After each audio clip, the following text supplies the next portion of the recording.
With front ka mo? Hi mga guys. So we're going to try, English. Tatry namin yung Dubai Chewy Cookies or Dubai Chewy Kinembular by Chef Roel from Malolos, Bulacan. Ayan, try natin. Okay, okay. What's inside? You have to tell them what's inside.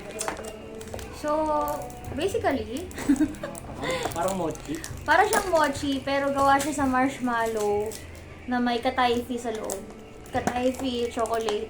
Ano yun? Yung Dubai Chocolate something. na yung parang crunchy part. Smell it, guys. Oh, di ba? Sa screen. So, 1/4 Tago ito. mo. Which one?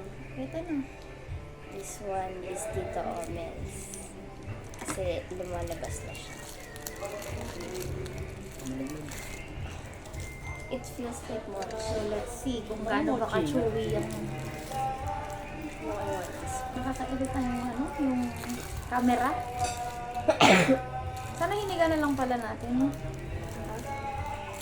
Okay. Hmm. Ready? One. Wala pa. Chill, bro. So, ang laki. Two. Ang bango niya. Amoy cocoa powder. Ready? Eh, gusto mo. Wala pa. 1, 2, 3. Oh, bye.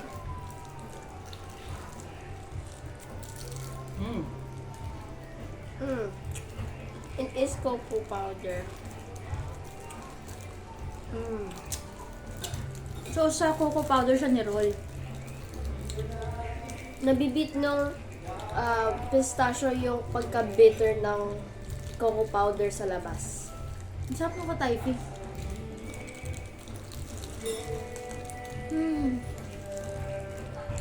Hindi siya ma-enjoy.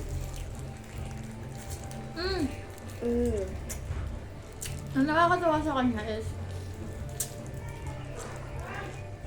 malambot siya outside kasi nga marshmallow. Tapos pag kinagat mo siya, crunchy kasi dahil dun sa katayfi. Mukhang naglalaro yung texture niya.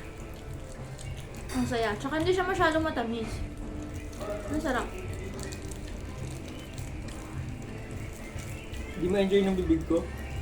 Nag-aalangan yung, tumatama sa bracket eh. Galangan yung braces niya. Pero masarap siya, ha?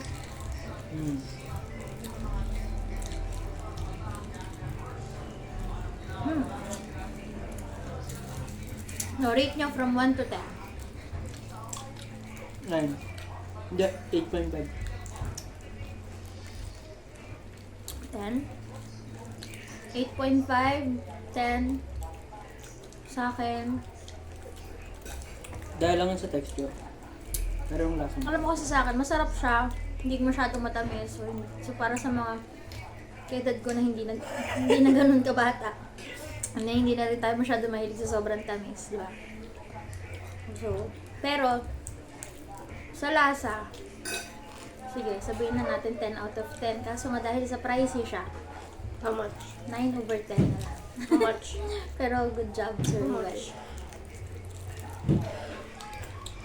One box is less, box of 4 is nasa less than 500 pesos. So, alam ko yung isang Nakakadismaya naman kainin. yung isang pirasong malaki is nasa 150 Kaya pesos. buti unti-unti ko. Pag kinain mo siya, kagat-kagat lang para abutin na maghapon. 125. Mag-apon. Para di ka manghinayang. 125. Basta mga ganun. Check mo na lang sa page ni Chef Ruel. Paano masarap?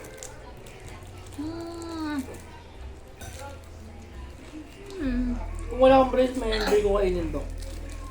I don't like that cocoa powder on the outside texture. Magaspang. Yeah, sa tongue. Pero masarap. I like it. Makalat siya. Tignan mo. Bakit ganyan kayo kumain? Yun lang. Pakita mo. Tay. Pakita mo yung kalat natin. Wala. Alat nila. Sarap. Gagi, lagot ko yung mami. This is for you. You look like Tito Onyo.